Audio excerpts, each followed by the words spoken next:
మీ పేరు? నా పేరు ఎంఎన్ భాస్కర్ నాయక్. ఎక్కడి నుంచి వచ్చారండి ఈరోజు జగన్మోహన్ రెడ్డి గారిని చూడడానికి? కుప్పం నుండి వచ్చినాం. కుప్పం నుండి వచ్చినాం. ఎందుకు వచ్చారు? జగన్మోహన్ రెడ్డి దగ్గరతో కలిసి ఫోటో తీసుకుందామని వచ్చిన. అవును. అంటే జగన్మోహన్ రెడ్డి గారి అభిమానం కొద్ది వచ్చారా, లేదంటే ఏదైనా పదవుల కోసం వచ్చారా? జగన్మోహన్ రెడ్డి అంటే పిచ్చి అండి, అందువల్ల వచ్చినాము. ఎందుకు పిచ్చి, అంత పిచ్చి? కొన్ని చెప్పుకోలేనంత పిచ్చి అంది. అర్థమైందా? ఇప్పుడు జగన్మోహన్ రెడ్డి గారు ఓడిపోయారు కదా, ఆ ఓడిపోయిన తర్వాత ఆయనతో ఏం అవసరం ఉండొచ్చారు? ఆయన ఓడిపోతే ఏంటి, గెలవస్తే ఏంటి, మాకు జగన్ అంటే ప్రాణం, జగన్ కోసం వచ్చినాం అంతే. ఎన్ని రోజుల నుంచి వచ్చారు ఇక్కడికి? ఎన్ని రోజుల నుంచి 3 రోజులైంది. ఇక్కడే ఉంటున్నారు? ఇక్కడే ఉంటున్నాం 3 రోజులు. జగన్ అన్నతో కలిసి ఆయనతో ఫోటో దిగిన తర్వాతనే వెళ్తాం.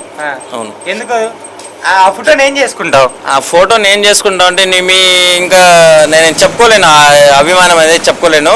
నాకు అవసరం, నా ఫోటో జగనన్నతో ఫోటో అవసరం కాబట్టి వచ్చిన తీసుకుంటా. జగనన్నతో ఫోటో కోసం వెయిట్ చేసి తీసుకొని వెళ్తా అంతే. మరి ఈ ప్రభుత్వం వచ్చింది కదా, ఎలా ఉంది? ప్రభుత్వం గురించి నాకు అనవసరం, నాకు జగన్మోహన్ రెడ్డి గురించే అవసరం. సరే, మీ